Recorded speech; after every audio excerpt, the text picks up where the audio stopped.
Yeni bir videodan herkese tekrardan selamun aleyküm. Yine bugün de gündemdeki gelişmeleri sizlere aktarmaya devam edeceğim. Kıymetli dostlar, bugünkü gündemimiz malumunuz, zaten herkes konuşuyor. Bayağı bir çalkalandı ortalık. İsrail'in hemen böyle 50-60 kilometre ötemizde bulunan İdlib kırsalındaki Ebu El Duhur hava üssüne gerçekleştirmiş olduğu hava saldırısı. İlk olarak bu El Duhur hava üssünde neler yaşandı? ABD'nin Suriye özel temsilcisi Tom Barak yaşananlara ilişkin bir paylaşım yapmıştı X'ten. Ne diyordu? ABD'nin Suriye özel temsilcisi Tom Barak, İsrail'in Suriye sınırına yakın Ebu El Duhur hava üssüne yönelik saldırısının ardından Türkiye, İsrail ve ABD arasında bir çatışma önleme mekanizması kurulması için çalışıldığını açıklamıştı dün. İşte şurası çok dikkat çekici. Tom Barak'a göre Türkiye, İsrail'in gerçekleştireceği hava saldırısından önceden haberdar edilmedi. Türk unsurları kuzeye ve Türkiye sınırı yönüne ilerleyen İsrail savaş uçaklarını tespit etti. Yani Türk radarları İsrail'in habersiz saldırısına rağmen İsrail'in savaş uçaklarını tespit etmiş. Büyük ihtimalle F-35'ler. Devamında ne olmuş? Bu durum üzerine Türkiye'nin uçakların niyetinin bilinmemesi nedeniyle muhtemel bir askeri karşılık için hazırlık yapmış olabileceğini belirten Tom Barak, tarafların doğrudan karşı karşıya gelme riskine dikkat çekti. Tom Barak gerilimin büyümeden kontrol altına alındığını belirterek neyse ki soğukkanlılık durumun daha fazla kötüleşmesini önledi ifadelerini kullandı. Şu kısım sizleri hiç şaşırtmasın. Hani Türk unsurları kuzeye ve Türkiye sınırı yönüne ilerleyen İsrail savaş uçaklarını tespit etti demiş ya Tom Barak. Bu olay ilk değil kıymetli dostlar. Zaten hatırlayacağınız üzere yine İsrail'in Suriye hava sahasında gerek gerçekleştirmiş olduğu operasyonlarda veyahut da İran'a saldırmaya giderken Türk sınırına yakın geçmişti ya İsrail F-35'leri. Yine o zaman da yani uçağın kuyruk numarasına kadar Türk radarlarının, Türk sistemlerinin İsrail uçaklarını tespit etti zaten yazılıp çizilmekteydi. Yani bu olay ilk falan değildi. Hemen devamında şimdi İsrail Başbakanlığı'nın bir açıklaması var resmi hesaptan. Yine dün yapmıştı bu açıklamayı saldırıdan sonra. Ne diyordu İsrail Başbakanlık Ofisi? İsrail ve Suriye güvenlik meselelerinde bir statüko üzerinde anlaşmıştı. Suriye Türk birliklerinin Halep yakınlarındaki bir hava üssüne konuşlandırılmasına izin vererek bu statükoyu ihlal etme eşiğine gelmişti. Yani Suriye Türk ordusunu Halep yakınlarındaki bir hava üssüne yerleştiriyordu. Biz de müdahale ettik diyor. Bakın işte İsrail daha önce böyle bir şeyin yaşanmaması için Suriye'yi defalarca kez uyardı. Suriye bu uyarıları görmezden geldi. İsrail güvenliğe yönelik tehditleri tolere etmeyecek ve statükoya geri dönülmesini memnuniyetle karşılayacaktır diye İsrail Başbakanlık Ofisi'nin bir açıklaması vardı. Bu açıklamadan hemen sonra ise Tom Barak yine X hesabından şu ifadeleri kullanmıştı. Doğrudan doğruya teyit edilen İsrail hava saldırılarının Ebu El Duhur hava üssüne yönelik olması bölgesel istikrarı ilerletmeyen gereksiz bir tırmanış teşkil ettiği için derin endişe duyuyoruz. İşte burada şey diyor açıklamanın devamında. El Şara hükümeti yani yıkıcı bir şekilde davranmadı. İsrail'le aksine daha sürdürülebilir bir ilişki yolu tercih etti. Fakat ikili görüşmelere rağmen İsrail halen Suriye'yi El Şara yönetimini vuruyor. Yani El Şara yönetimi İsrail'in hoşuna gitmeyecek bir şey yapmadı ki sen gidiyorsun El Şara yönetimini vuruyorsun diye Tom Barak bir açıklama yapmıştı. Tabi Tom Barak bu ifadeleri kullandıktan sonra kıymetli dostlar İsrail'deki bazı tipler Tom Barak'a resmen savaş açtı.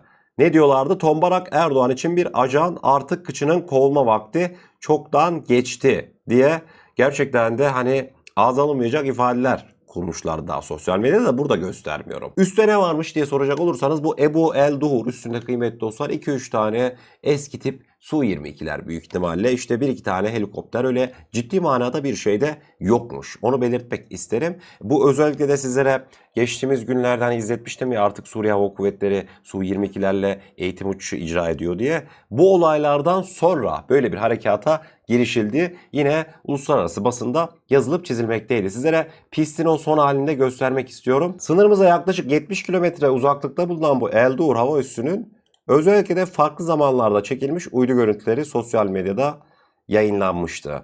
Şimdi dikkat edin, bakın şuralar pist kıymetli dostlar, gördünüz mü? Pistlerde gün be gün bir düzeltme işlemi. Esad zamanından kullanılmaz bir üsmüş zaten. Her yeri kırık dökük. Bu düzeltme işleminden sonra özellikle de işlemler böyle son kısımlarda yarıya kadar geliyor. Bakın gördünüz mü? Pist neredeyse artık kullanıma hazır hale gelmiş. Bayağı bir yenilenmiş. Bu olaydan sonra İsrail harekete geçiyor.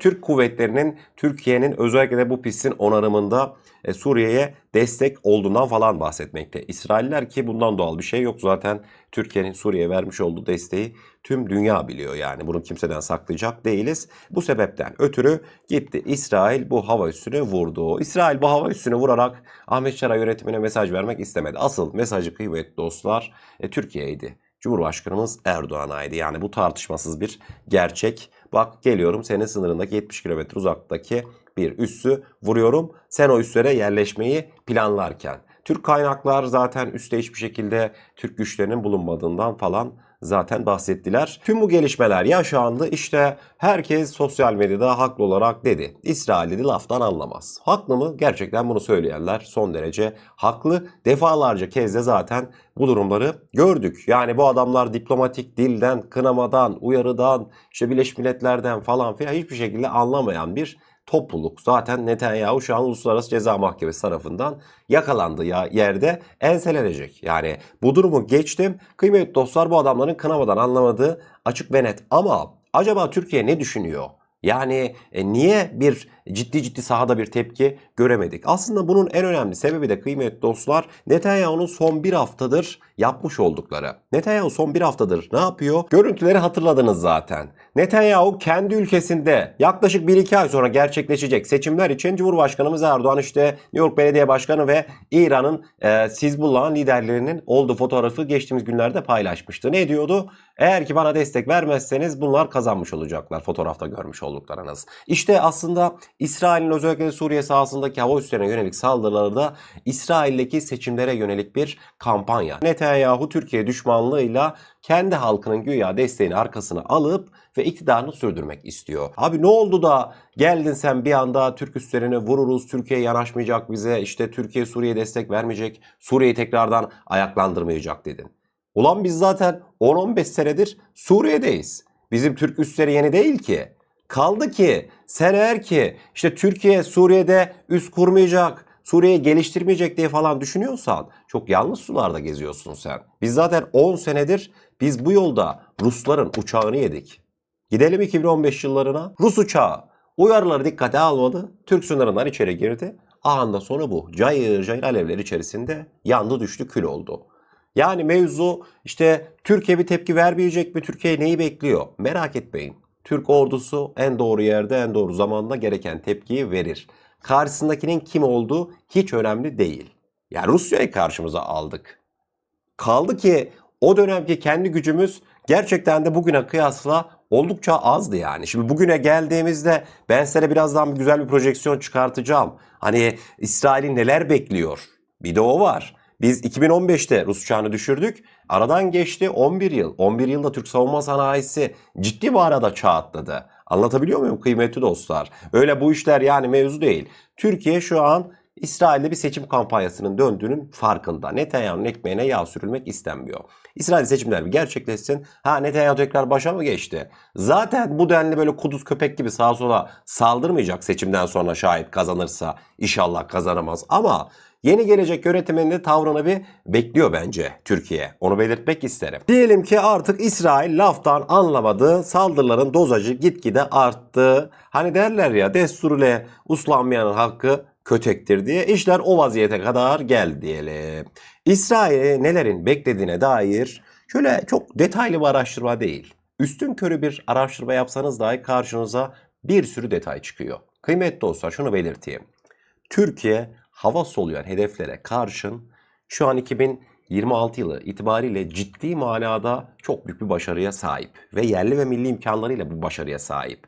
Oldu da diyelim hani inşallah istediğimiz gibi olur her şey ama oldu da işte abi topyekün girişti. İsrail Hava Kuvvetleri geliyor. İsrail Hava Kuvvetleri geldiğinde kıymetli dostlar Tombarak kendisine demiş Türkler İsrail uçaklarını tespit etti. Tespit eden uçaklar ne? F-35 büyük ihtimalle. F-35'ler hani görünmüyordu abi? Biz önden görmüşüz, hazırlığı yapmışız ve gerekirse karşılık vereceğiz. Çünkü niye haberdar değiliz hangi gelişme oluyor, ne oluyor, hayırdır. Alp 300 radarları Aselsan'ın zaten 500-600 kilometre öteden şöyle gözlerini açmaya başlıyor. F-35 yaklaştıkça zaten tespit edilme oranı da artıyor. Bizim AWACS uçaklarımız var şu an. Havada vızır vızır dönüyor. Devamında Siper 2'ler. Siper 2'ler 150 kilometreden fazla menzili var ve hava soluyan hedefler. Yani uçaklara karşı, işte seyir füzelerine karşı ciddi manada etkili sistemler. Artık kusura bakma ama biz de boş değiliz yani. 2015'te Rus uçağını düşürdüğümüzde arkamızda işte NATO ülkelerinin patriotları vardı. Onları da teker teker çektiler. Biz o zor zamanlarda koyup kaçmadık. Üstüne koyduk her gün çalışma, çatışma. Karabağlar, Libyalar hep olaylardan sonra. Biz zaten başımızın çaresine bakacağımızı çok önceden anladık. İsrail bambaşka bir pozisyonla karşılaşacak. Onu belirtmek isterim. Ne oldu da İsrail şimdi saldırmaya başladı? Alın şimdi ikinci cevap. İsrail'deki seçimler birinci cevaptı. Bu bir ihtimal. İkinci cevap ise artık şimdi şöyle düşünelim. Bizim ne diyoruz? Ölüm, kalım, sabredeceğimiz ne kadar kaldı? 5-7 sene. Hangi yıllar? İşte 2032. 2032'de ne olacak? Milli Muharip Uçağı Kaan kendi yerli ve milli TF-35 motoruyla Türk Silahlı Kuvvetleri'nin envanterine girecek.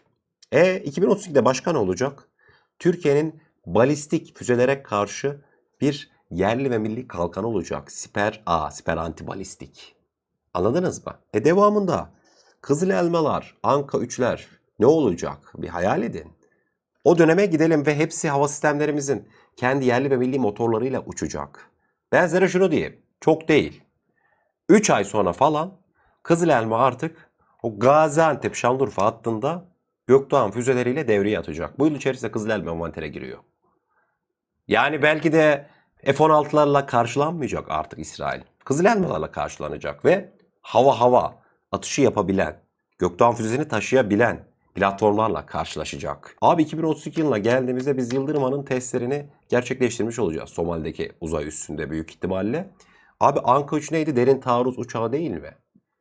İsrail başına nasıl bela açacağını 2032'de, 2033'te yıllarda şimdiden öngördüğü için zaten erkenden böyle biz mevzuları toparlamadan eksiklerimizi giderme aşamasındayken hemen beklemiyor. Önden bir saldırıya girişiyor. Bu azgın köpeklerin derdi ben sizlere diyeyim. Türkiye artık mutlu sona çok yaklaştı. Onlar beklemek istemiyorlar. Fark ettiler abi Türkler yapacak. Ne yapacağız? Yapmadan hemen bir harekete geçelim. Onunla böyle kuduz köpek gibi sarıyorlar. Mesela Yıldırım Han füzesi. Yıldırım Han'ın Ankara'dan ateşlenip Tel Aviv'e varması 5 dakika sürüyor. 9 ve 25 Mach hıza sahip. Devamında Anka 3'ler derin taarruz uçağı değil mi? İsrail'de nükleer santraller yok mu? Şimdi Anka 3'lerin kendi iç silah istasyonlarının içerisine önümüzdeki yıllarda artık gazap mı dersiniz, ne bir hayalet mi dersiniz bunlar yerleştirilmeyecek mi? Radar kesit alanı da az. Süper şimşekleri de önden salacak. Hava savunma sistemleri de açıkta kalacak İsrail'in. Kıymetli dostlar bunları düşündüğünüzde Nebiki hayalet 90 metre yerin dibine iniyor.